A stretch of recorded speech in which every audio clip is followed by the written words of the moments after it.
చదువుతున్నది శ్రీమద్ భగవద్గీత యథాతథం అధ్యాయం 1 మొదటి అధ్యాయం యొక్క శీర్షిక కురుక్షేత్ర రణరంగమున సైనిక పరిశీలన. శ్లోకం 36. ఓకే, సో అర్జునుడు మరో కారణం ఈ శ్లోకం ద్వారా ఇస్తున్నాడు.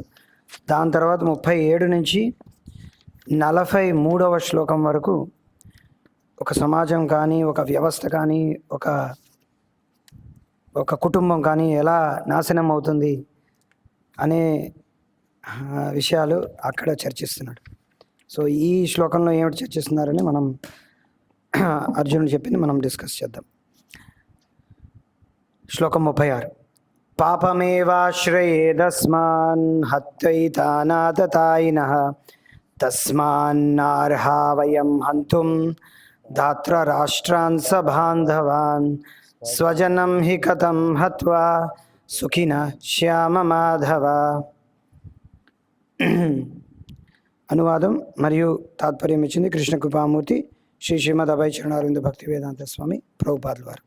అనువాదం: ఇటువంటి దుర్మార్గులను వధిస్తే మాకు పాపం సంక్రమిస్తుంది కనుక ధృతరాష్ట్రుని పుత్రులను మా బంధువులను సంహరించడం మాకు యుక్తము కాదు. ఓ కృష్ణ, లక్ష్మీపతి, స్వజనులను వధించడం వలన మాకు కలిగే లాభమేమిటి? మేమెట్లా సుఖమును పొందగలము? భాష్యము: వేదాదేశము ప్రకారం 6 రకాల దుర్మార్గులు ఉన్నారు. వారే 1 విషము పెట్టేవాడు, 2 ఇంటికి నిప్పు పెట్టేవాడు, 3 మారణాదాయులతో దాడి చేసేవాడు, 4 ధనమును కొల్లగొట్టేవాడు, 5 వేరొకరి స్థలమును ఆక్రమించేవాడు, 6 పరస్త్రీని చెరబట్టేవాడు. అటువంటి దుర్మార్గులను వెంటాడి వధించాలి. అటు దుర్మార్గులు వధచే పాపము కలుగదు. అటువంటి దుష్టుల వధ సామాన్య వ్యక్తికైనను తగిన కార్యమే. కానీ అర్జునుడు సామాన్య వ్యక్తి కాదు. అతడు సాధు స్వభావము కలవాడు కావటం చేత వారి పట్ల సాధు స్వభావంతో వర్తించాలని అనుకున్నాడు. అయినా ఆ రకమైన సాధు నడవడి క్షత్రునికి సంబంధించినది కాదు. రాజ్యపాలన చేసే బాధ్యతాయుతుడైన వ్యక్తి సాధు స్వభావము కలిగి ఉండవలసిన వాడే అయినప్పటికీ పిరికి పంద కాకూడదు. ఉదాహరణకు శ్రీరాముడు ఎంతటి సాధువు పురుషుడంటే జనులకు ఇప్పటికీ రామరాజ్యంలో నివసించాలనే ఉవ్వెళ్ళూడుతుంటారు. కానీ రాముడు ఏనాడు పిరికితనము చూపలేదు. రావణుడు సీతాదేవిని చెరపట్టి రాముని పట్ల దుర్మార్గంగా ప్రవర్తించాడు. అప్పుడు శ్రీరాముడు ప్రపంచ చరిత్రలోనే అసమాన రీతిలో అతడికి గుణపాఠం చెప్పాడు. అయినా అర్జునుని విషయంలో ప్రత్యేక రకమైన దుర్మార్గులను, అంటే అతని తాత, గురువు, మిత్రులు, పుత్రులు, మనుమలు మున్నగువారు మనిషి గుర్తించవలసి ఉంటుంది. అందుకే అర్జునుడు సాధారణ దుర్మార్గుల పట్ల తీసుకోవాల్సిన తీవ్రమైన చర్యలను వారి పట్ల తాను తీసుకోకూడదని అనుకున్నాడు. అంతేగాక సాధు పురుషులకు క్షమించే గుణం ఉండాలని చెప్పబడింది. సాధువులకు అటువంటి నిర్దేశాలు రాజకీయ అత్యవసర పరిస్థితి కంటే ఎంతో ముఖ్యమైనవి. అందుకే రాజకీయ కారణాల కొరకు స్వజనమును వధించడం కంటే ధర్మము, సాధు స్వభావము దృష్ట్యా వారిని క్షమించడమే ఉత్తమమని అర్జునుడు భావించాడు. కేవలము తాత్కాలికమైన దేహ సౌఖ్యం కొరకు అటువంటి సంహారము లాభదాయకమని అతడు అనుకోలేదు. అయినా రాజ్యాలు, వాటి ద్వారా లభించే సౌఖ్యాలు శాశ్వతము కానప్పుడు స్వజన సంహారము ద్వారా అతడు తన జీవితమును, నిత్య మోక్షమును ఎందుకు పణంగా పెట్టాలి? అర్జునుడు శ్రీకృష్ణుని మాధవ అనగా లక్ష్మీపతి అని సంబోధించాడు. అలా సంబోధించడం కూడా ఈ సందర్భంలో ముఖ్యమైనది.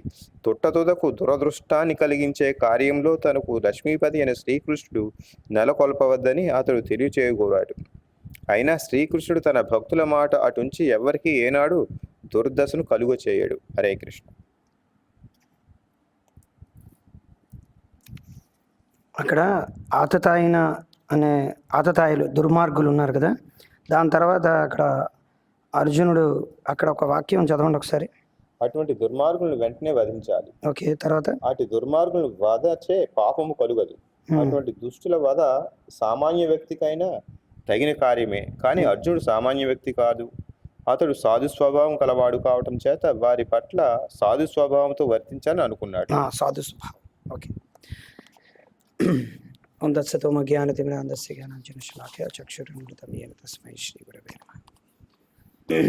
నమో విష్ణుపాదాయ కృష్ణప్రేష్టాయ భూతలే శ్రీమతే భక్తి వికాస స్వామినితి నమో విష్ణుపాదాయ కృష్ణప్రేష్టాయ భూతలే శ్రీమతే భక్తి వేదాంత స్వామినితి నమస్తే సారస్వతి గౌరవాణి ప్రచారణే నిర్విశేష శూన్యవాది పాశ్చాత్య దేశధారి.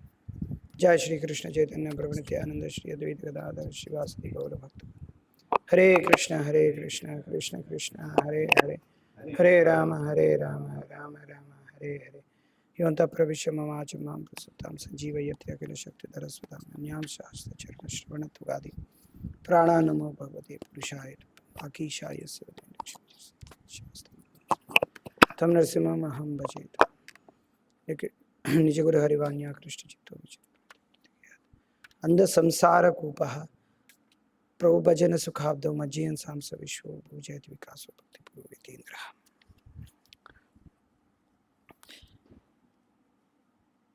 ఇక్కడ చాలా ముఖ్యమైనటువంటి కొన్ని విషయాలు అర్జునుడు కారణాలు ఇస్తున్నాడు అన్నమాట, తాను యుద్ధం ఎందుకు చేయడం.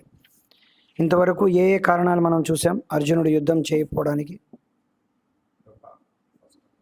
ఫస్ట్ భౌతికమైనటువంటి దయ, రెండోది అనుభవించడం ఆనందం, తర్వాత మూడోది వంశనాశనం, ఇంకా రాలేదు వంశనాశనం. తర్వాత ఇంకోటి ఏంటంటే పాపభీతి. ఇందులోనే దానికి ముందర చెప్పుకుందాం ఏమిటి, దీని ముందర ఇంకోటి చెప్పుకున్నాం. మంచి ఏమిటి వస్తుంది అంటే యుద్ధం చేయడం ద్వారా తనకి ఎటువంటి లాభం లేదనమాట. లాభం ఏది గోచరించడం లేదు. సో ఈ మూడు మనం చదువుకున్నాం. ఒకటి ఏంటంటే లాభం ఏం లేదు, తద్వారా లాభం వచ్చినప్పటికీ దాన్ని ఎంజాయ్ చేయడానికి ఆయనకి ఎవరు ఉండరు అనమాట. అది మూడు. ఇక్కడ నాలుగోది ఏంటి అనమాట. నాలుగోది ఏమిటి? పాపభీతి అనమాట. పాపమేవాశ్రయేదస్మాన్ అంటే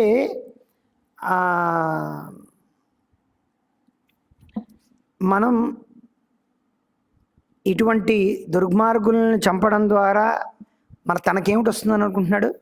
పాపం వస్తుంది అనుకుంటున్నాడు. సిన్ విల్ ఓవర్కమ్ ఇఫ్ ఈ స్లే సచ్ అగ్రెసర్స్. ఇలాంటి దుర్మార్గుల్ని చంపడం ద్వారా మనకేంటంటే పాపం వస్తున్నాడు. So it is not proper to kill the Sons of, అంటే ఇటువంటి దుర్మార్గులను అందుకే చంపకుండా ఉండాలి. సో ఇక్కడ ఏమిటంటే అర్జునుడు తన యొక్క క్షమ అయినటువంటి ఒక గుణాన్ని ఇక్కడ చూపిస్తున్నాడు. సత్యం, శౌచం, క్షమాదయ, 4 కలియుగానికి ఉండేటువంటి క్షమాదయ. కాకపోతే ఏంటంటే ఇక్కడ దయ ఆల్రెడీ అయిపోయింది, ఇప్పుడు క్షమ అన్నమాట. అంటే వాళ్ళని క్షమించి వదిలేయాలి అని చెప్పి చెప్తున్నాడు అనమాట. సో ఒకటి ఆయనకు ఉండేటువంటి పాపభీతి, తర్వాత ఆయన పట్ల ఆయనకున్నది, ఇంకోటి పరుల పట్ల దయ, పరుల పట్ల ఆయనకు ఉండేటువంటిది ఏమిటి? క్షమ. ఈ రెండు అనమాట. మీరు చూసుకుంటే తర్వాత ఇంకోటి ఏమంటున్నాడంటే మాధవుణ్ణి, కృష్ణుని మాధవుడా అని చెప్పి మనకేమిటి ఇక్కడ వస్తుంది, మనకి ఇక్కడ లాభం ఏమిటి? ఇక్కడ కూడా మళ్ళీ లాభం ఏమిటి? ఇలాంటి వాళ్ళందరూ మనకి ఇక్కడ కూడా ప్రతి చోట ఆయనకి అదే, మనకి ఎటువంటి కీర్తి ఉంది, ఎటువంటి ఆనందం ఉంది, ఎటువంటి ఇక్కడ కూడా అదే చెప్తున్నాడు కదా. How could we be happy by killing our, మన యొక్క సొంత బంధువుల్ని చంపి మనకి ఎటువంటి ఆనందం వస్తుంది అని చెప్పి ఇక్కడ అర్జునుడు చెప్తున్నాడు. క్షమిస్తే పోలేదా? ఎందుకు? కొంచెం దయార్థ హృదయంతో ఉండి వాళ్ళని క్షమిస్తే పోలేదా అని చెప్పి ఇక్కడ చెప్తున్నాడు అన్నమాట. సో కలియుగంలో మనం చూస్తే ఈ యొక్క గుణం ఎక్కువ చూపిస్తారనమాట. తను విక్టిమ్ కార్డ్ అంటారు దీన్ని ఏమంటారు? విక్టిమ్ కార్డ్ అంటారు అనమాట. దాన్ని ఏమిటంటారంటే అందితే పీక, అందితే జుత్తు, అందకపోతే కాళ్ళు. సో కలియుగంలో చాలా ఎక్స్పర్ట్ అనమాట. మీరు కనుక చూస్తే దీన్నే విక్టిమ్ కార్డ్ అంటారు అనమాట. విక్టిమ్ కార్డ్ అంటే వాళ్ళకేదో జరిగిపోతుందని వాళ్ళు ఎప్పుడు కూడా క్షమకి అర్హులని వాళ్ళ యొక్క తప్పుల్ని కప్పిపుచ్చడానికి వాళ్ళు ఫర్గివ్నెస్ అంటే క్షమ అనే విషయాన్ని ఎక్కువ పదే చెప్తూ ఉంటారు. అంటే వాళ్ళని క్షమించాలి, వాళ్ళ మీద దయ చూపించాలి, మనం ఎంతో దీనులం మన మీద, అంటే వాళ్ళు ఎప్పుడు కూడా యాచన యొక్క దీనిలో ఉంటారన్నమాట. కానీ ఇంద్రియ భోగం అనుభవించడంలో వాడంత ఎక్స్పర్ట్ కూడా ఇంకోటి లేడనమాట. ఒక పక్క ఇంద్రియ భోగాన్ని బాగా అనుభవిస్తాడు, ఏమిటి అందితే జుత్తు. సో వాడు ఇంద్రియ భోగాన్ని బాగా అనుభవిస్తాడు, అందకపోతే ఏం చేస్తాడు, కాలు పట్టుకుని దయనీయంగా ఉంటాడనమాట. ఇంకోటి ఏంటంటే ఇప్పుడు ఇలా అయిపోయింది. ఇంకోటి రెండోది ఏంటంటే పరులని నిందించడం అనమాట, పరిస్థితిని నిందించడం అనమాట, సమయాన్ని నిందించడం అనమాట. తనకేది అందిరాదేదు జీవితంలో ముందుకు వెళ్ళడానికి, పరిస్థితుల్ని, బంధువుల్ని, తల్లిదండ్రుల్ని, రాజకీయ నాయకుల్ని, అక్కడ ఉండేటువంటి ఎమ్మెల్యేని, అక్కడ ఉన్న వాళ్ళందరినీ, ఫ్రెండ్స్ని, వాళ్ళ భార్యని, పిల్లల్ని, చివరికి దేవుణ్ణి ఉంటే ఒకవేళ అందరినీ నిందించడం అనేది కలియుగంలో మనం తరచూ చూస్తూనే ఉంటుంటాం అనమాట. భక్తియుక్త సేవలోకి వచ్చిన తర్వాత ఈవెన్ సీనియర్ డివోటీ నాలాంటి వాడు కూడా అలాగే అన్నాడు ఒకసారి. నేను కూడా చాలాసార్లు అలాగే అన్నాను, ఆ డివోటీ ఎలా చేశాడు, ఎందుకు అలా చేశాడు. సో ఇదంతా ఏంటంటే మనం ఇప్పుడు శాంతియుతంగా ఇప్పుడు నేను మాట్లాడుతున్నాను, కానీ అటువంటి పరిస్థితి, ఫర్ ఎగ్జాంపుల్ మనం ఏంటంటే పూర్వకాలంలో కూడా చాలా జరిగేవి అనమాట. ఎన్నో ఈ రోజుల్లో కన్నా ఘోరంగా జరిగేవి. ఈ రోజుల్లో వాట్సాప్లు, ఫేస్బుక్లు, వీడియోలు, మెసేజ్లు అన్నీ వచ్చేసాయి కాబట్టి ఎక్కడో ఒక సెకండ్ ముందర జరిగింది ఎంతమంది చనిపోయారని అన్నీ తెలుస్తుంది. అక్కడ ఎంతమంది పోయారు, ఎక్కడికో ఏదో అయిపోయింది, వాడు తుమ్మాడు, దగ్గాడు, వాడు ఉచ్చకెళ్ళాడు, వాడు ఇదికెళ్ళాడు, వాడు ఇది చేశాడు అంటే వెంటనే విసర్జించాడు, వదిలాడు, చనిపోయాడు, తుమ్మాడు అంటే వెంటనే మనకి ఇలాంటి చిన్న దూరవాణిలో, ఇది దూరవాణి అనమాట, ఇప్పుడు దూరవాణి కార్యక్రమంలో వచ్చేస్తుంది అనమాట. చూస్తాం, అందరితో చెప్తాం అనమాట, ప్రభు ఇలా అయిపోయింది, అయ్యో ఎందుకు. సో పాయింట్ ఏంటంటే పూర్వకాలంలో కూడా ఎన్నో జరిగేవి అనమాట. కాకపోతే ఏంటంటే దివర్ కంటెంట్, వాళ్ళు ఎప్పుడు కూడా ఉన్న దాంట్లో వాళ్ళు ఎప్పుడు సంతోషంగా ఉండేవారు. వాళ్ళకి తెలుసును అనమాట, ఏదైనా మనం చేసామంటే ఇదంతా మనకు ఎందుకు కీడు అనేది మన జీవితంలో జరుగుతోందంటే దానికి కారణం నేనే ఉంటాను, నేనే ఏదో చేసుంటాను, అందుకని వీళ్ళు కానీ పరిస్థితి కానీ అలాంటి దైవంగా జరిగినటువంటి కార్యం కానీ, లేకపోతే పరిస్థితుల వలన వచ్చినటువంటి కానీ, బంధుమిత్ర పరివారంలో జరిగినటువంటి అంతా కూడా నా వలన జరిగిందే అనే వాళ్ళు తప్పు తన మీదే వేసుకుంటారన్నమాట. తెలిసినప్పటికీ కూడా, ఎవడు కారణం అని తెలిసినప్పటికీ కూడా వాళ్ళు ఇంకోళ్ళ వైపు వేలెత్తి చూపించరు అనమాట. అంతటి ఓర్పు సహనంతో ఉండేవారు అనమాట వైదిక సంస్కృతిలో, అర్జునుడిలాగా అనమాట. ఇది సాధు పురుషుల యొక్క గుణం అనమాట. ఎందుకంటే చూడండి, రాముడు అంతటి ఎవరో, అంటే మనం రామాయణం ఎప్పుడు విన్నా సరే ఆ ఘట్టం వచ్చిన తర్వాత ఎవరు విన్నా కంటతడి పెట్టుకొని వాడి లేడనమాట. అంతటి సీతమ్మ వారు నిండు గర్భిణితో ఉన్నప్పుడు వాడు అసలు వాడికి చాకలి, వాడు ఎక్కడో రాజ్యంలో ఉండేవాడు.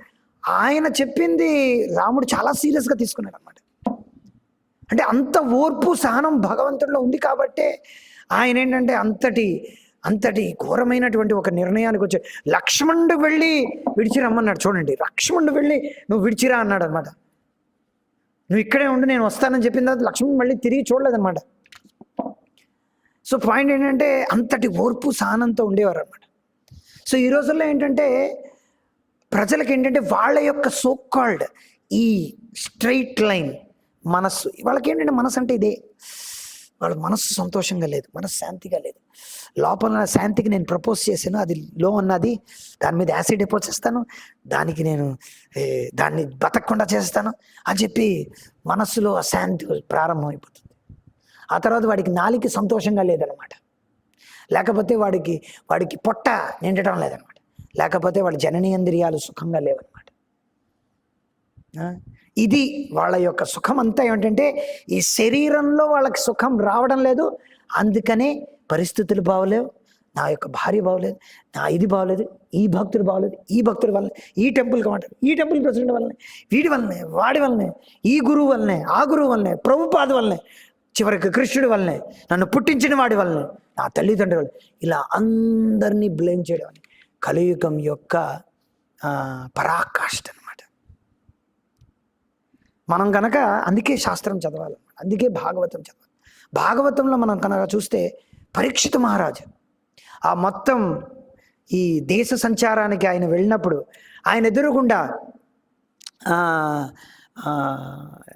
ఎద్దు, తర్వాత ఏమిటి, గోవు, తర్వాత ఎద్దు, ధర్మము, భూమి, గోవు రూపంలో ఉండేటువంటి భూమి, ధర్మం అదే ఎద్దు రూపంలో ఉండేటువంటి ధర్మం, వాళ్ళ యొక్క కాళ్ళు విరిగిపోయి రక్తం వస్తుంది, కంట తడి వస్తుంది, కళ్ళ నీళ్ళు వస్తున్నాయి, రక్తంలా కారుతుంది, చాలా దయనీయమైనటువంటి స్థితిలో ఉన్నారు.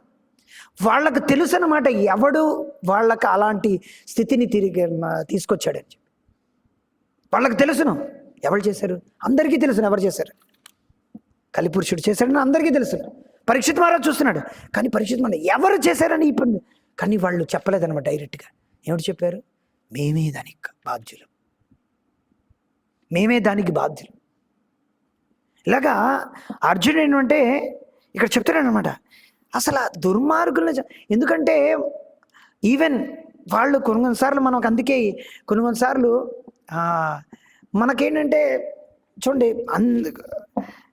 కానీ గురువు, తల్లి, తండ్రి ఎవరైతే ఉత్తరదాయిత్వం అనగా రెస్పాన్సిబిలిటీ అనగా ఉత్తరదాయిత్వం అంటే రెస్పాన్సిబిలిటీ అంటే బాధ్యత తీసుకుంటున్న వాళ్ళకి చాలా ఇదేంటంటే హాట్ ఏంటిది వేడిగా ఉండేటువంటి ఒక ఏమిటంటారు దాన్ని, పొటాటో ఏమంటారు తెలుగులో, వేడిగా ఉండేటువంటి బంగాళదుంపని పట్టుకోగలరు. ఉడికినటువంటి బంగాళదుంప నీళ్ళల్లో ఉడుకుతుంది అనమాట. దాన్ని తీసి ఒకటి చేతిలో పెట్టుకున్నారండి, ఎలా ఉంటుంది అది? అయ్యో బాబు, వేడిగా ఉండే పొటాటో చేతిలో పట్టుకోవాలా. కానీ గురువు కానీ తల్లిదండ్రి కానీ వాళ్ళకి ఇంకోళ్ళకి చెప్పడం ద్వారా అలాంటి బాధ్యతను వాళ్ళు స్వీకరిస్తారన్నమాట. ఎందుకంటే రెస్పాన్సిబిలిటీ తీసుకోకుండా గురువు ఏం చేస్తున్నాడు? వాళ్ళకి దీక్షను ఇస్తున్నాడంటే వాళ్ళు 4 నియమాలు వాళ్ళు చేసిన పూర్వం చేసినటువంటి పాపాలన్నీ ఆయన బాధ్యత స్వీకరిస్తున్నాడు అనమాట. ఆయన వీళ్ళు ఇప్పుడు ఏం చెప్తారు? నేను నియమాలు పాటిస్తానా, బాగానే ఉన్నా, వాళ్ళు చెప్పేస్తారు, వెళ్ళిపోతారు. కానీ పాటిస్తున్నాడు లేదో ఎలా తెలుస్తుంది? ఎవరు చూస్తారు? ఎవరు బాధ్యత వహిస్తారు? గురువు, తర్వాతే మందిరం నిర్వాహకులు, వీళ్ళందరూ కూడా ఏంటంటే వాళ్ళకి చెప్పాలని చెప్పడం అంత కాదనమాట. ఇది ఒక బాధ్యతాయుతమైనటువంటి ఒక విషయం అనమాట. క్షత్రియుడు, బ్రాహ్మడు, సన్యాసి, గృహస్థుడు వర్ణాశ్రమ ధర్మం ప్రకారం వాళ్ళందరూ ఏంటంటే బాధ్యతాయుతమైనటువంటి వ్యక్తులు అనమాట. వాళ్ళ యొక్క సంఖ్య చాలా తక్కువగా ఉంటుంది, మిగతా వాళ్ళ సంఖ్య ఎక్కువగా ఉంటుంది. సో వాళ్ళు ఏంటంటే మిగతా వాళ్ళందరికీ మార్గదర్శకులుగా ఉంటారన్నమాట. సో వాళ్ళు ఏంటంటే అందుకే ఇది చాలా కఠోరమైనటువంటి బాధ్యత అనమాట. దాని విషపూరితమైనటువంటి బాధ్యత, పావుని చేతును పట్టుకున్నట్టే అనమాట. అందుకే అంటారనమాట, గురువు ఎంతటి కృపగలవాడంటే ఆయన్ని చంపడానికి నువ్వు చంపేసినప్పటికీ నెక్స్ట్ జన్మలో ఆయనే తిరిగి వచ్చి ఈ శిష్యుడిని మళ్ళీ ఉద్ధరించడానికి ఆయనే స్వయంగా వస్తాడంట. అంతటి కృప శాస్త్రంలో అలా చెప్పబడింది. అంతటి కృప ఉందన్నమాట. భగవంతుడి యొక్క కృప కానీ గురువు యొక్క కృప కానీ దాన్ని అంత తేలిగ్గా తీసుకోకూడదు అనమాట. అందుకే గురువు ఎవరిని రిజెక్ట్ చెయ్యరనమాట. ఇక్కడ చూడండి ఎంత దుర్మానం. కుంతిమానని చెప్తుంది అనమాట. ఏం చెప్తుంది? విషాన్ మహాగ్నే పురుషాద దర్శనాత్ అసత్సభాయ వనవాస కృచ్ఛృత మృదేనేక మహారథాస్రతో ద్రౌమ్యస్త్ర చాస్మ హరేవి రక్షితా. ఏమని చెప్తున్నాడు? ఓ కృష్ణ, విషాన్, నాకు మా పాండవులకి మా కొడుకులకి నాకు విషాన్ని ఇచ్చారు, మా కొడుకులకి విషాన్ని ఇచ్చారు. విషాన్ మహాగ్ని, అగ్నిలో దహించవేశారు. లాక్షాగ్రహంలో పెట్టి మన అగ్నిలో దహించవేయాలని చూశారు.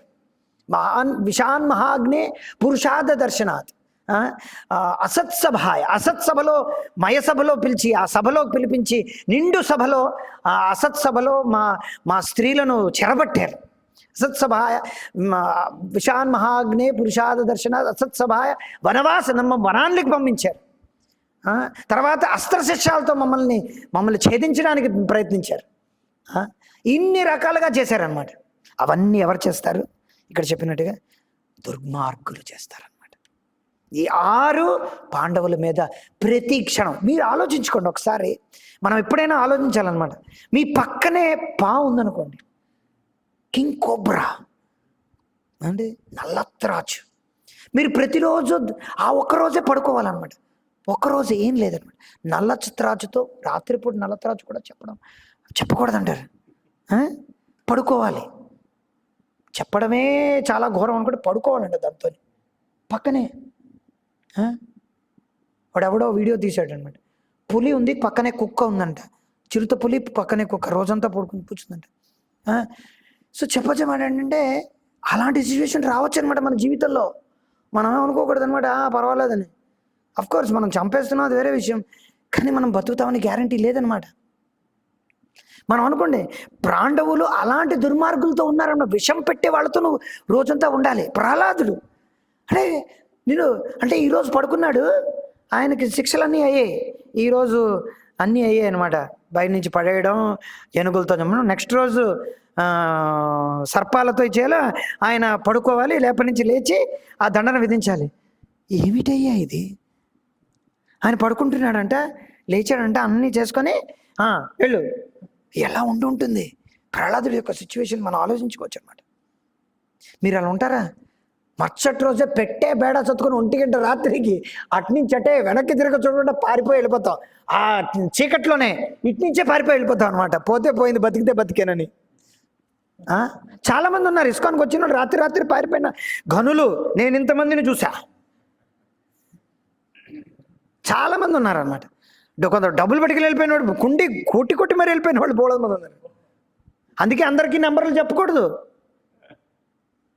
ఈ నెంబర్లు అందరికీ చెప్పకూడదు. ఎవడైతే అడుగుతున్నాడో వాడు ఇంకా డేంజర్ అనమాట. చూడండి, నమ్మక ద్రోహి ఇంకా ద్రోహం అనమాట. చాలా ఘోరం. ఉంటారు అంటే చాలా నమ్మకంగా తిలకాలు పెట్టుకుంటారు, అన్ని దీక్ష కూడా స్వీకరించవచ్చు. అది ఇస్కాన్ని ఇచ్చేయడం కదా. ఇది కలియుగం అమ్మా, ఇది కలియుగం. మనం తటస్థ శక్తులం, మనం బద్ధ జీవులం. మనం అనుకోకూడదు మనం ఏదో పెద్ద నాకు కాలర్ ఎగరేసి నేను ఉంటానని. కాదు, మనకి ఎప్పుడైనా సరే. అందుకే అన్నారు అనమాట, ఏమన్నారు? Money kept in lock and key keeps the honesty in the heart అని. అంటే సొత్తుని ఏంటంటే తాళాలు వేసినంత వరకే మన యొక్క నిజాయితీ అనేది లాక్ చేయబడుతుంది అనమాట. లాక్ చేసి బయట పెట్టిన వెంటనే మన నిజాయితీ కూడా బయటకు వచ్చేస్తుంది అనమాట, అందరు ఎదురుగున్నాను. సో ఇక్కడ ఏం చెప్తున్నారంటే ఈ కుంతిమారుడు ఏమని ప్రార్థిస్తుందంటే, కుంతిమారుడు ఇవన్నీ చెప్తోంది. కానీ ఇవన్నీ చెప్పడం వెనుకున్న విషయం ఏమిటంటే, మీరు మమ్మల్ని ఎప్పుడు పడితే అప్పుడు రక్షించారని చెప్తున్నారన్నమాట. కానీ వాటన్నిటిలో కూడా కృష్ణుడు ఎక్కడో ఒకసారే ఉన్నాడు అనమాట. ఎక్కడో ద్రౌపది దగ్గర కృష్ణుడు కాపాడాడు. లాక్షాగ్రహంలో కృష్ణుడు భీముడు కాపాడాడు. విషం దగ్గర నాగలోకంలో ఎవరో కాపాడారు. తర్వాత ఎక్కడ అస్త్రశస్త్రాలు జరిగినప్పుడు అర్జునుడు కాపాడాడు. తర్వాత ఇంకెక్కడ తర్వాత ఇవన్నీ అయ్యాయి. తర్వాత అసత్సభాయ మాత్రం కృష్ణుడు వచ్చి డైరెక్ట్గా. కానీ మీరు ఎప్పుడు పడితే అప్పుడు మమ్మల్ని రక్షించాడు కాబట్టి ఏం చెప్తున్నాను, యువర్ లార్డ్షిప్ హెస్ ప్రొటెక్ట్, మమ్మల్ని రక్షించారు వీటన్నిటి నుంచి అని చెప్పి అశ్వత్థాముడి యొక్క దీని నుంచి కూడా మమ్మల్ని రక్షించారని చెప్తోంది అనమాట కుంతిమాన్. తర్వాత ఏమిటవుతుందంటే, నాకు ఇంక మరి అవసరం అయితే మీకు వచ్చారు ఇంతవరకు పర్వాలేదు, బాగున్నదే, ఓకే, మరి ఫైన్ అనలేదు అనమాట. విపద సంతుత సర్వే, విపద సంతుత శశ్వత్ తత్ర జగద్గురు భవతో దర్శనం యస్యాత్ అపునర్భవ దర్శనం. కుంతిమారుడు ఏముంటుంది, ఇలాంటి విపదాలకు మాకు మళ్ళీ మాకు ఇవ్వండి అంటుందన్నమాట. అంటే ఏమిటంటే కలియుగంలో మనం దుర్మార్గత్వాన్ని ఎక్స్పెక్ట్ చేయగలం అనమాట. అది మనం చెప్పేటువంటి విషయం. అది భక్తులైనా అవ్వచ్చు, అభక్తులైనా అవ్వచ్చు అనమాట. మనం అనుకోకూడదు, నేను చాలా పెద్దవాడిని, నాతోనే ఎందుకు ఇలా జరుగుతుంది, నేను చాలా సీనియర్ డివోటీ, నేను 16 మార్లు ఈరోజు వరకు నిద్రపోకుండా 2 గంటలకి 3 గంటలకి లేచాను, శుభ్రంగాను 64 మార్లు చేశాను, ప్రతిరోజు నేను 10 సంవత్సరాలు నేను మంచినీళ్ళు కూడా దాచేవాడిని కదా ఏకాదశిలోని, భగవంతుడు ఎందుకు నాతో ఇలా చేస్తున్నాను మనం ఎప్పుడు మనం ఒక క్లౌడ్ నెంబర్ 9లో ఉండకూడదు అనమాట, మేఘాల్లో తేలకూడదు అనమాట. Life is not bed of roses, spiritual life is not at all bed of roses అనమాట. పూల పాన్పు కాదనమాట ఆధ్యాత్మిక జీవితం. బాగుంది అంతాను.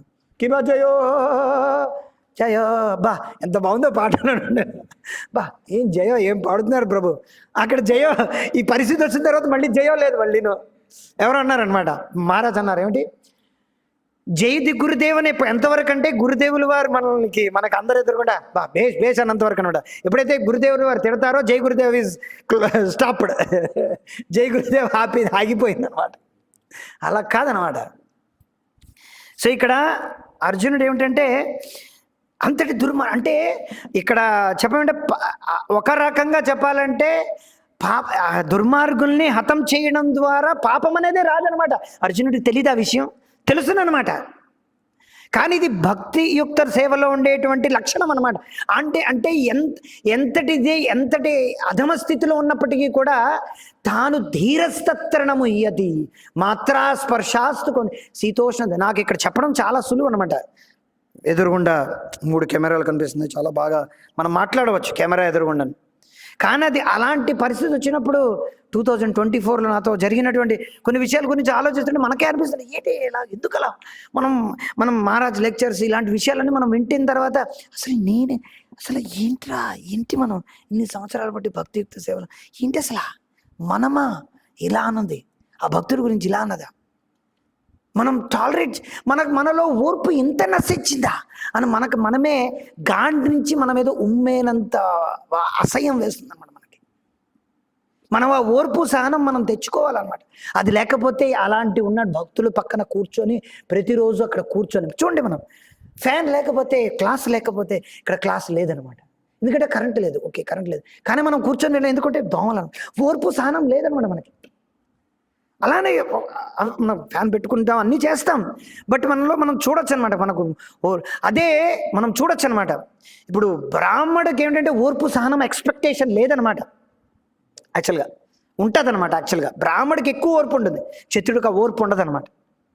అదే మనం చూస్తే పరశురాముడి దగ్గర కర్ణుడు చూశాడనమాట. పరశురాముడు కర్ణుడిలో చూశాడనమాట. అది అతను ఏమిటంటే యాక్చువల్గా క్షత్రుడు ఎక్కువ ఓర్పుగా ఉంటాడు, బ్రాహ్మడు ఎక్కువ ఓర్పుగా ఉండడు అనమాట. అది విషయం. కష్టాన్ని అనుభవించడం. కానీ అది అప్పుడు ఏమవుతుందంటే పరశురాముడు అడుగుతాడు, నువ్వు బ్రాహ్మడువా క్షత్రియుడివా అడుగుతాడు అనమాట. అడుగుతాడు, అది బ్రాహ్మడు అంటాడు అనమాట. బ్రాహ్మడు అన్నప్పుడు బ్రాహ్మడిలో ఓర్పు ఉండదని పరశురాముడికి తెలుసును అనమాట. తెలిసినప్పుడు అది ఇంద్రుడు ఏమిటంటే ఏం చేస్తాడు, తనకు ఏదో కొమ్మరిపురిలా వచ్చి కుడతాడు. కుట్టినప్పుడు ఆయన పడుకుంటాడు అనమాట. సో మొత్తం ఇదంతా అందరికీ తెలిసిందే. ఇప్పుడు చెప్పచ్చమంటే అక్కడ చెప్పిస్తాడనమాట పరశురాముడు, నీకు కావాల్సినప్పుడు నీ విద్య నీకు పని చేయదు అంటాడు, నీకు మర్చిపోతావు. సో చెప్పచ్చమాట ఏంటంటే ఈ కలియుగంలో అది ఇంకా ఎక్కువ అయిపోతుంది అన్నమాట, ఆ ఓర్పు సహనం. పరీక్షిత్ మహారాజుకి ఇప్పుడు చూడండి, పరీక్షిత్ మహారాజు మొత్తం అంతా వచ్చిన తర్వాత అక్కడ అంతా వెళ్ళిన తర్వాత అక్కడ దాహంతో ఆయన ఓర్పు సహనంతో ఉండలేదు. చూడండి, ఏమీ లేదు, అక్కడ దాహం అనమాట. అక్కడ ఉన్నటువంటి యోగియో మునియో అక్కడ ఉన్నటువంటి ఏమిటిది సమీక ఋషిని అడుగుతాడు అనమాట, మంచినీళ్ళు కావాలి. కానప్పుడు ఆయన యోగి మెడిటేషన్లో ఉన్నాడు, ఆయన ధ్యానంలో ఉన్నాడు, ఆయనకు తెలిసిన విషయం. కానీ ఆయన అక్కడ నుండి అక్కడ ప్రభుపాదులు కూడా రాశారు, ఆ ఓర్పు సహనం లేక ఆయన ఆ పావుని ఆయనలో పెట్టారండి. తర్వాత అదే పరీక్షితుడి దగ్గరికి వచ్చి నువ్వు శపించబడ్డావు అని చెప్పినప్పుడు ఆయన శాపానికి విమోచనం చేసుకోగలడు అనమాట, కానీ చేయలేదన్నమాట. అంతటి ఓర్పు సహనం మంచినీళ్ళు చిన్న దగ్గర ఉంది, కానీ చిన్న దగ్గర లేకపోయినట్టు మనకు అనిపించినప్పటికీ బయటకి, కానీ అంతటి శాపం లాంటి విషయం అంటే మరణదండనే వచ్చినటువంటి శాపం వచ్చినప్పటికీ ఆయన ఎంతో ఓర్పుగా మొత్తం రాజ్యభారం అంతా వదిలేశాడు. సో ఇదన్నీ భక్తుల్లో కొన్నిసార్లు మనం చూడొచ్చు, భక్తులు ఏంటంటే చిన్న చిన్న వాటికి చాలా ఎక్కువ కోపపడిపోతారు అన్నమాట. కానీ పెద్ద దేవుడు చూసినప్పుడు ఏంటి వీడు ఇలా ఉన్నాడు అనిపిస్తుంటుంది అనమాట కొన్నిసార్లు.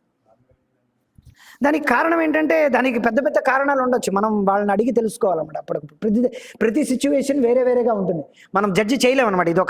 దీనికి ప్రతిదానికి ఒక బ్లాక్ అండ్ వైట్ ఉంటుందని. ఎందుకంటే వాళ్ళ యొక్క పరిస్థితులు వేరు, ఆలోచించే విధానం వేరు, శాస్త్ర జ్ఞానం ప్రతి వాళ్ళకి ఒక్కొక్కలాగా మనసులో ఏంటంటే అదేంటిది ప్రకాశితం అవుతుంది. గురువు గారి యొక్క ఆజ్ఞ కొన్నిసార్లు కొంతమంది వింటారు, కొన్నిసార్లు అదే గురువు ఆజ్ఞని వేరేలా వింటారు. సో అది పరిస్థితి ప్రకారంగా మనం ఆలోచించి ఒకవేళ అది సమ్మతమైతే అలాంటిది, ఒకవేళ శాస్త్రం ప్రకారంగా సమ్మతమైతే దాన్ని మనం అది కూడా కరెక్టే అనుకుని ముందుకెళ్ళాలి. కానీ మనం వెంటనే దాని గురించి నిర్ణయాలు తీసుకొని ఆయన ఇలాంటి వ్యక్తి అలాంటి వ్యక్తి అని మన అనవసరంగా అపరాధాలకు లోగయ్యి అనవసరంగా మన భక్తియుక్త సేవలో పెద్ద గండాన్ని తీసుకురాకూడదు అనమాట.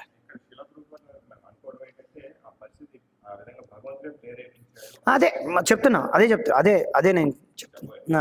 సో పాయింట్ ఏంటంటే ఇవన్నీ యాక్చువల్గా ఏంటంటే ఇది భగవంతుడే చేసినప్పటికీ మన యొక్క కర్మ అయినప్పటికీ అది మనం ఏమిటంటే ఇదంతా దైవాధీనం, ఇదంతా భగవంతుడి యొక్క కృష్ణార్తే అఖిల చేష్ట, ప్రతిదీ కూడా కృష్ణార్తే అఖిల చేష్ట. కృష్ణుడి యొక్క సమ్మతి లేకుండా ఏది కూడా జరగదన్నమాట. కాబట్టి ఇది కృష్ణుడి యొక్క సమ్మతమనే ఒప్పుకున్నాడు. కానీ ఇక్కడ మనం ఇది చూస్తే, ఇది వృత్తాంతం అన్నా ఇంకా అంతా చూస్తే ఇక్కడ ఏమిటి కృష్ణుడు అంటున్నాడు. ఇక్కడ ప్రభుపాదుల వారు ఏమిటి రాస్తున్నారంటే అలాంటి దుర్మార్గుల్ని చంపడం ద్వారా పాపం రాదు కాబట్టి వాళ్ళని చంపాలని చెప్తున్నాడు. చంపాలని చెప్తున్నారు అన్నమాట ప్రభుపాదుల వారు. అర్జునుడు ఏమిటి? క్షత్రియుడు. ఇది క్షత్రియ ధర్మంలో ఓర్పు సహనం అనేది ఉండదు అనమాట. నువ్వు సాధువు కాదు. ఫస్ట్ ఆఫ్ ఆల్ సాధు యొక్క క్యారెక్టర్ అంటే ఇక్కడ ఈ saintly by character, therefore you want to deal with them saintliness. ముళ్ళుని దేంతో తీయాలి? ముళ్ళుతోనే తీయాలన్నమాట. ముళ్ళుని కమలంతో తీస్తే అవుతుందా? ముళ్ళు కమలంతో తీయకూడదు అనమాట. ముళ్ళుని చూడండి, ఇంకా ఈ ఉదాహరణ ఇంకా గట్టిగా ఉంటుంది. ముళ్ళుతోనే తీయాలన్నారు, కానీ ముళ్ళుతో తీయాలన్నారు. తర్వాత ఆ ముళ్ళు ఏదైతే తీసినావో దీనికన్నా చాలా కఠోరంగా ఉండాలి, అప్పుడే ఆ ముళ్ళు వస్తుంది. మనం చూస్తే ముళ్ళు ఉందనుకోండి, ఏదైనా ముళ్ళు వెళ్ళింది, అలాంటి సేమ్ ముళ్ళే మళ్ళీ దూర్చండి, ఏమవుతుంది? అది విరిగిపోతుంది. అది విరిగిపోయి అది మళ్ళీ లోపలికి వెళ్ళిపోతుంది. ఎలాంటి ముళ్ళు పెట్టాలి? దానికన్నా చాలా గట్టిగా. అందుకే మనం ఏం చేస్తాం? సేఫ్టీ పిన్ ఉపయోగిస్తాం అనమాట ముళ్ళు తీయడానికి. అవునా కదా? అంటే ఈ ముళ్ళు తీయడానికి ఇంకో ముళ్ళు చాలా బలిష్టంగా ఉండేటువంటి ముళ్ళు దూరుస్తున్నాం అనమాట. సో దీన్ని బట్టి అర్థమవుతుంది ఏంటంటే దుర్మార్గుల్ని దుర్మార్గంగానే మనం వ్యవహరించాలి. అందుకే కృష్ణుడు చాలా మందికి అందుకే మహాభారతం అర్థం కాదనమాట. ఎందుకు కృష్ణుడు ఇలా కృష్ణుడు ఒక మాయావి, కృష్ణుడు చేసాడు మొత్తం అంతా అని అంటారన్నమాట. అంత ఈజీగా తీసిపారేస్తున్నాం, అలా కాదనమాట. అలాంటప్పుడు కృష్ణుడు యుద్ధమే చేయక్కర్లేదనమాట. అందరి యొక్క హృదయాల్లో కృష్ణుడు ఉన్నాడు. అంటే చాలా అందరూ హార్ట్ అటాక్లు అయిపోయి, మరి అక్కడ రసమే లేదు కదా, ఏముంది? కృష్ణుడు ఆలోచించి అన్నాడు అనుకోడు, అనక్కర్లేదు అనమాట. అలా ఇచ్ఛాశక్తితో మొత్తం అందరినీ అలాగే చేశాడు కదా. కపిలుడు ఏం చేశాడు? అందరూ మొత్తం సాగర కుమారులందరూ ఆయన దగ్గరికి, ఆయన వెనకాతల ఉంది, ఆయన గుర్రం ఉందన్నమాట. అశ్వమేధ యజ్ఞం చేసినప్పుడు ఆయన వెనకాతల గుర్రం ఉంది. పాతాళ లోకంలో వెళ్ళిన తర్వాత అక్కడ గుర్రం ఉంటుంటే ఆయన ధ్యానంలో మగ్నమైనప్పుడు ఈ కుమారులందరూ ఆయనే తీశారు, ఆయన మీద ఇచ్చేద్దామని వచ్చారు. మరి ఏమిటి చేశారు? దండయాత్ర చేసినప్పుడు అన్నారనమాట. అంతే, అందరూ భస్మం అయిపోయారనమాట. మరి భగవంతుడేమి శివుడిలాగా త్రినేత్రం ఓపెన్ చేసి భస్మం చేయక్కర్లేదనమాట. జస్ట్ తలిస్తే అందరూ చనిపోవచ్చు. ఏముంది ఇంతటి పెద్ద విషయం కాదనమాట భగవంతుడి గురించి. కానీ ఇవన్నీ ఎందుకు చేస్తున్నాడు భగవంతుడు? అది ఏంటంటే భగవంతుడు ఏంటంటే ఆయన యొక్క భక్తులతో ఉండేటువంటి రసం అన్నమాట, వైర్య రసాన్ని చూపిస్తున్నారు అక్కడ. భీష్ముడితో ఆయన యొక్క వీర రసాన్ని, అక్కడ ఉన్నటువంటి దుర్యోధను అర్జునుడితో యొక్క సాఖ్య రసాన్ని, అక్కడ ఉన్నటువంటి వచ్చిన వాళ్ళందరినీ మోక్షం ప్రదానం, ఇదంటే భగవంతుడి యొక్క ఒక్క కార్యంలోని అనేకమైనటువంటి కార్యాలన్నీ చేస్తున్నారు. ఇది భగవంతుడి యొక్క లీల. అలాంటి రణరంగంలో భగవద్గీత చెప్పడం ద్వారా ఈ వచ్చేటువంటి మా భౌతిక ప్రపంచంలో వచ్చేటువంటి జీవులందరినీ ఇక్కడి నుంచి ఉద్ధరించి భగవద్ధామం పంపించడానికనే భగవంతుడి యొక్క ప్లాన్ అన్నమాట. ఇవన్నీ ఇప్పటికిప్పుడు మనం తెలుసుకోవడం వల్ల, వినడం వల్ల, మనం శ్రవణం కీర్తనలో పాల్గొనడం వల్ల అవన్నీ జరిగిందని చెప్పి మనం ఎప్పటికప్పుడు దాన్ని శ్రవణం మననం నిధిధ్యాసనం చేయడం వల్ల మనలో మనస్సు పవిత్రమై మళ్ళీ మళ్ళీ అలాంటి పాపపూర్తమైనటువంటి విషయాలన్నీ చదివి అలాంటి దుర్మార్గులుగా మాడకూడదని ఈ భగవంతుడు అంటే చిన్ని ప్రయత్నం అనమాట. చాలా పెద్ద ప్రయత్నమే ఇదంతా. సో సాధు స్వభావం అనేది ఏమిటంటే క్షత్రియులకు పనికిరాదనమాట. సో మనం సాధు స్వభావం ఎప్పుడు చూపించాలి, సాధు స్వభావం ఎప్పుడు చూపించకూడదు అనేది ఇక్కడ ఒక రకంగా చెప్పాలంటే చెప్తున్నారు. వర్ణాశ్రమ ధర్మం ప్రకారం ఏమిటంటే బ్రాహ్మడు సాధు స్వభావాన్ని చూపిస్తాడనమాట. బ్రాహ్మడు ఇది చేయడు, కానీ ఒకానొక పరిస్థితుల్లో కొన్నిసార్లు చేయాల్సిన పరిస్థితి ఏర్పడుతుందన్నమాట. వేణ మహారాజుకు చేసినట్టుగా. వేణ మహారాజుకి ఎలా చేశారు? వేణ మహారాజులు సమయంలో ఏంటంటే మీరు కనుక ఆ వేణ మహారాజుకు జరిగినటువంటి ఆ వృత్తాంతం అంతా మీరు చదివితే చిలక్కి చెప్పినట్టే చెప్తారనమాట. భగవంతుడి గురించి చెప్తారు, నరదేవుడి గురించి చెప్తారు. రాజు ఎలాగంటే నరదేవుడు, ఆయన ఈ భగవంతుడి యొక్క ప్రతినిధి, ఎలాగ రాజు శాస్త్రం ప్రకారంగా, సాధువుల ప్రకారంగా, బ్రాహ్మణుల ప్రకారంగా ఆచరించాలని అన్ని శ్లోకాలు చెప్పిన తర్వాత ఇంత చెప్పి చివరికి ఏం చెప్తాడంటే ఇదంతా ట్రాష్ అని చెప్పి మా పక్కన పడేసి తాను ఇష్టం వచ్చినట్టు విచ్చలవిడిగా వీగుతాడు అనమాట వేణ మహారాజు. ఇంకా లాభం లేదని చెప్పి ఇలాగ యజ్ఞోపవీతాన్ని ఇలా పట్టుకొని మొత్తం శపించి వాడిని చంపేస్తారనమాట. వాళ్ళు రెస్పాన్సిబిలిటీ తీసుకుంటారు. అది సాధు స్వభావం ఎప్పుడు చూపించాలి? ప్రభుత్వంలో క్లియర్గా రాస్తున్నారు ఆ పర్పట్లు. అప్పుడు సాధు స్వభావం చూపించడం ఏం లాభం లేదనమాట. కానీ కొన్నిసార్లు పరిస్థితుల్లో అలాంటి సాధు స్వభావం చూపించాల్సి వస్తుందన్నమాట. భక్తులు చూపించారనమాట. కానీ దుర్మార్గులు ఎప్పుడూ కూడా వాళ్ళు ఇలాంటి ప్రభుపాదులు వారు అందుకే రాస్తారు, హిరణ్యకశిపుడి యొక్క వృత్తాంతం రాస్తారనమాట. ఎవరైతే దుర్మార్గులు ఉన్నారో, ఎవరైతే అగ్నతాయులు వాళ్ళు ఉన్నారో, ఎవరైతే ఇలాంటి దుర్మార్గం, మద్యం, మాంసం, జూదం, వ్యభిచారం ఇలాంటివన్నీ చేస్తున్నారో వాళ్ళు ఈ హిరణ్యకశిపుడి యొక్క వృత్తాంతం అంతా చదివి కనీసం ఇప్పుడైనా కళ్ళు తెరుచుకోవాలని చెప్పి రాశారనమాట ప్రభుపాదులు.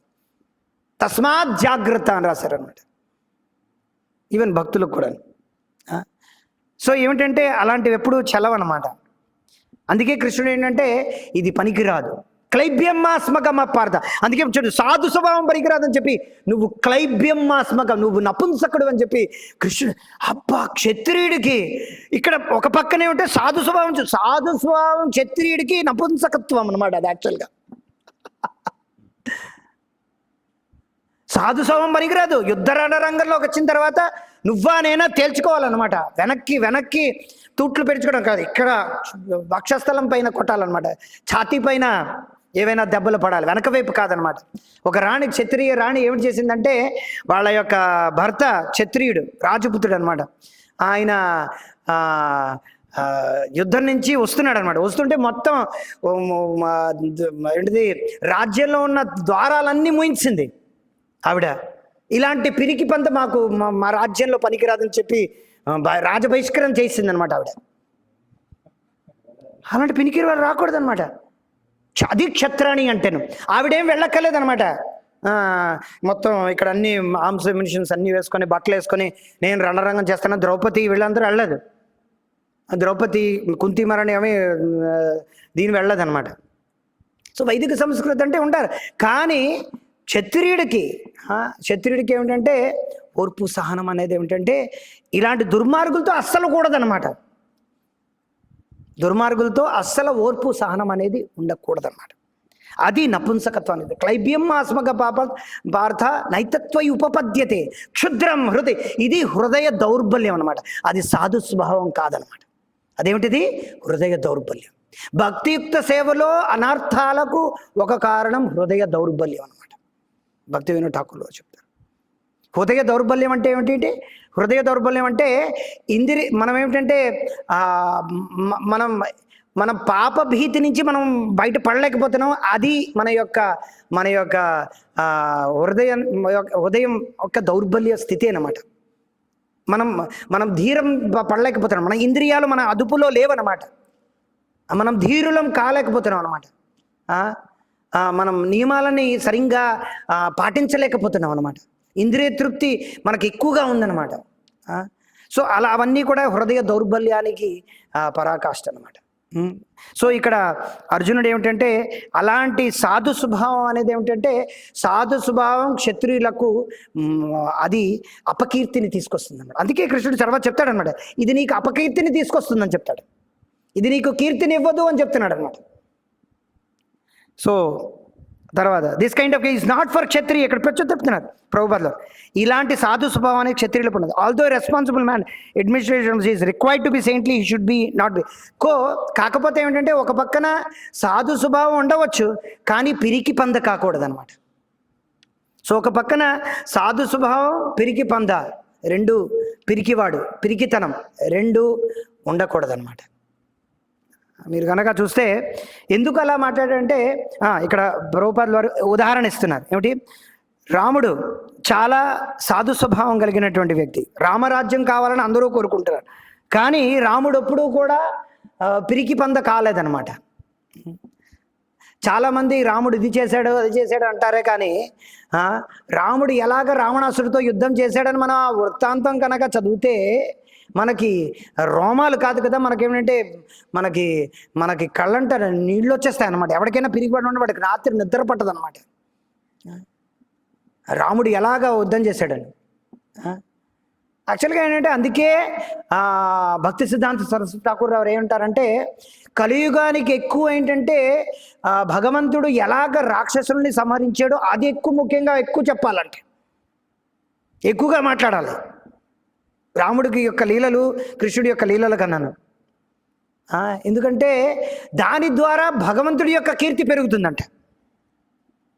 మనం ఇంతవరకు చెప్పుకుంటాం అనమాట. ఏంటి, రాముడు మొన్న కూడా ఎవరో చెప్తున్నారు, భగవంతుడి యొక్క రూపం గురించి భగవంతుడే వర్ణిస్తున్నప్పుడు దానంతా ఎంత వినడానికి ఎంత అంటే ఎంత ప్రామాణికం. కానీ కొన్నిసార్లు రాక్షసులు కూడా భగవంతుడి యొక్క రూపాన్ని వర్ణిస్తారు. మీమాంసమానస్య సముద్రితో ఘృతో నృసింహరూపస్తదలం భయానకం త్రితప్త చాణీకర చండలోచనం. ఇవన్నీ ఎవరు చెప్తున్నారు తెలుసా? హిరణ్యకశ్యపుడు చెప్తున్నాడు అనమాట. హిరణ్యకశ్యపుడు చెప్తున్నాడు. అవి మనం చూస్తే చదివితే ప్రతప్త చామీకర చండలోచనం స్ఫురక్షతాకీశర జింబికాననం క్షురాంత జీవం భృకుటి ముఖోద్బలం. అంటే ఆయన యొక్క నాలిక రేజర్ బ్లేడ్లో ఉందంట. రేజర్ మనం ఒకటి చూస్తే ఇలాగ స్టీల్ ఎలా కదులుతుంది ఇలాగా, అదనమాట భగవంతుడి యొక్క జుత్తి లాగా కాపర్ ఇలాగా. వర్ణన చూస్తే అది ఎవడు హిరణ్యకశ్యపుడు చూస్తున్నాడు అనమాట. ఇలాంటి వర్ణన అది మనం ఏమిటంటే పంచరాత్ర ప్రదీపలో మన యొక్క ఏమిటిది డిటి వర్షిప్లో ఈ వర్ణనంతా మీరు ఎప్పుడు మెడిటేట్ చేయాలని చెప్పి ఈ శ్లోకం ఉందనమాట. అబ్బాడా అనుకున్నాను నేను, ఇది మనం ప్రతిరోజు చదువుకోవాలి కదా అనుకున్నాం. ఇది ఆ నరసింహస్వామి యొక్క వర్ణన అంటే. మన శిశుపాలుడి యొక్క వర్ణన అంతా చూస్తే కృష్ణుడు తిడుతూనే ఉంటాడు, కానీ అది దుష్ట సరస్వతి చెప్తుంది. కానీ ఆచార్యులు ఏంటి దాన్ని దివ్య సరస్వతిగా ఆయన యొక్క రూప నామ రూప గుణలీలల్ని వైభవం చేస్తున్నట్టుగా మారుస్తారనమాట. వాళ్ళకి అవి తూటాల్లో కనిపిస్తున్నప్పటికీ అందుకే సాధారణ జనులకు ఇదంతా కూడా ఏంటంటే నాటకంలా కనిపిస్తుంది, మాయలా కనిపిస్తున్నప్పుడు భక్తులకు అదే విషయం ఏమిటంటే కీర్తిలా కనిపిస్తుంది అనమాట. అదే విషయం సేమ్. వాళ్ళు అనొచ్చు అనమాట, చూసే దృష్టికోణం అని. చూసేది అదే కదా కారణం. శాస్త్రంలో అందుకే చెప్పారు, కుక్క ఒక వ్యక్తిని చూసినప్పుడు అది మాంసం మొక్కలా చూస్తుందంట. కుక్క చూసేటప్పుడు మాంసం మొక్కలాగా చూస్తుంది. పులి చూసినప్పుడు మిమ్మల్ని మనిషిలాగా చూస్తుంది. ఏంటి అది ఎలా చూస్తుంది? మాంసం మొక్కలా చూస్తుంది. అది తిరిగే మనిషి మొక్క, అది మొత్తం అంతా నాకి మొత్తం అంతా తను కడుపు నిండేటువంటి వరకు అది ఊరుకోదనమాట. కానీ మనం ఎలా చూస్తున్నాం? మనిషిగా చూస్తున్నాం, ఆడ మగ పిల్లలు అలా చూస్తాం. పులి అలా చూడదు కదా. సేమ్ కళ్ళు, చూసే దృష్టి ఒకటే. కాకపోతే ఒకడు మాంసంలా చూస్తున్నాడు, ఒకళ్ళు ఉండి రక్షించాలని చూస్తున్నాడు. చూడండి, ఒకళ్ళు రక్షించాలని చూస్తున్నాడు, ఒకడు చంపాలని చూస్తున్నాడు. సో ఇక్కడ ఏంటంటే అర్జునుడు చూసే దృష్టికోణం ఏంటి? సాధు స్వభావంలో వీళ్ళు ఎందుకు కాబట్టి. కానీ కృష్ణుడు ఏం చెప్తున్నాడు? నువ్వు అలా చూడకు, ఇది హృదయ దౌర్బల్యం. నువ్వు వాళ్ళని చంపేటట్టుకు నువ్వు చూడాలి, కానీ నన్ను తలుచుకుంటూ మా మనుస్మర యుద్ధేచ్ఛ. సో ఇక్కడ ఏంటంటే మనం అర్థం చేసుకోవాలండి. సో దృష్టికోణం వేరన్నమాట. కానీ అర్జునుడికి ఏం చెప్తున్నాడు? నువ్వు అలా చూడకూడదు, వాళ్ళని దుర్మార్గులుగా చూడాలని చెప్తున్నాడు. నువ్వు భక్తుడు సరే, కానీ పిరికివాడివి కాకూడదు. అందుకే ఇక్కడ రాముడి యొక్క రావణాసురుడు కాపాడిన తర్వాత సర్లే చాలా మంది రావణాయన అని ఒక ఎవడో కథ పుస్తకం రాశాడు. రావణాయన. మీరు రామాయణాన్ని వాల్మీకి రాముడి ప్రకారంగా రాశాడు, నేను ఇప్పుడు రామాయణాన్ని రావణాసురుడు ప్రకారంగా రాస్తున్నాను అని చెప్పి రావణాయన అసుర ఏమండి పుస్తకం పేరు ఏంటి, ఆ పుస్తకం పేరు మర్చిపోయి, రావణాయన అని ఒక పుస్తకం ఉందన్నమాట. రావణాయన. రామాయణం విషవృక్షం ఎవరితో రాసింది. So Lord Rama gave sufficient unparalleled in the history. So చరిత్ర పుటల్లో కని విరిగినట్టుగా రావణాసురుడు ఏంటంటే రావణాసురుడికి హత జరిగిందనమాట. సో మనం ఇవన్నీ కూడా జ్ఞాపకం ఉంచుకోవాలి. ఇది విరోధాభాసం కాదనమాట. ఇక్కడ ఏమిటంటే అర్జునుడు కృష్ణుడిని మాధవ అని సంబోధించాడు ఈ శ్లోకంలో. మాధవ అని సంబోధించడం అంటే ఏమిటి, మాధవుడు అంటే ఏంటి, ఆయన ఏంటంటే లక్ష్మీపతి అనమాట, గాడెస్ ఆఫ్ ఫార్చ్యూన్, లక్ష్మి యొక్క పతి అనమాట. సో అలాంటి మాధవుడు ఏంటంటే ఆయనకి వృద్ధి తీసుకురావాలి. అలాంటి మాధవుడు ఏం చేస్తున్నాడు, అందరిని చంపడానికి మనల్ని ఎత్తిస్తున్నాడు అంటున్నారు. కానీ నాకు శుభాన్ని తీసుకురావాలి, కానీ నాకు అశుభాన్ని ఎందుకు తీసుకొస్తున్నావు అంటున్నాడు అనమాట. కానీ కృష్ణుడు ఎప్పుడూ మాధవుడే, ఆయన ఎప్పుడూ కూడా అశుభం తీసుకురాడు. అలాంటి అశుభం మనకు తీసుకొచ్చినప్పటికీ అది మనం శుభంగానే పరిగణించి అది మనం యాక్సెప్ట్ చేసేయాలన్నమాట. అది యాక్సెప్ట్ చేయకపోవడం వల్ల మీకే నష్టం, కానీ కృష్ణుడికి ఏమీ నష్టం లేదు, కృష్ణుడికి ఏటైపోదు అనమాట. సో శుభమైన అశుభమైనా సరే ఏమిటిది చెప్తారనమాట. ద్వైతే భద్రాభద్ర, ద్వైతే భద్రాభద్ర సకల మనోధర్మ, ఏయ్ భాలో ఏయ్ మందో సకల మనోధర్మ అని చెప్తారన్నమాట. మలం పచ్చిగా ఉంది, మలం ఎండుగా ఉంది, రెండూ మలమే. ఈ భౌతిక జగత్తులో భగవంతుడితో సంబంధం లేకుండా ప్రతీది పాపమైనా పుణ్యమైనా సరే మలంతో సమానమే. భగవంతుడితో సంబంధం అది దివ్యంగా మారుతుంది అనమాట. అది పాపం పుణ్యం లెక్కల్లోకి రావన్నమాట. పాపపుణ్యం లెక్కల్లోకి రావన్నమాట. అది భగవంతుడి యొక్క లెక్కల్లోకి వస్తుందండి. భగవంతుడి యొక్క లెక్కల్లో వచ్చినప్పుడు అది దివ్యం అయిపోయి ఈ భవసాగరం నుంచి బయటకు తీసుకెళ్తుంది అన్నమాట. సో అర్జునుడు ఏంటంటే నిజమైనటువంటి ఆనందాన్ని కృష్ణుడు ఆనందమే ఇస్తాడనమాట. కృష్ణుడు ఏం అశుభాన్ని ఇవ్వడనమాట. ఇంకా చాలా చెప్పుకోవచ్చు, కానీ హరే కృష్ణ కృష్ణ కృష్ణ హరే హరే, హరే రామ రామ రామ హరే హరే. ఏమైనా అడగాలనుందా? ఏమైనా సూచనలు, సలహాలు, సందేహాలు?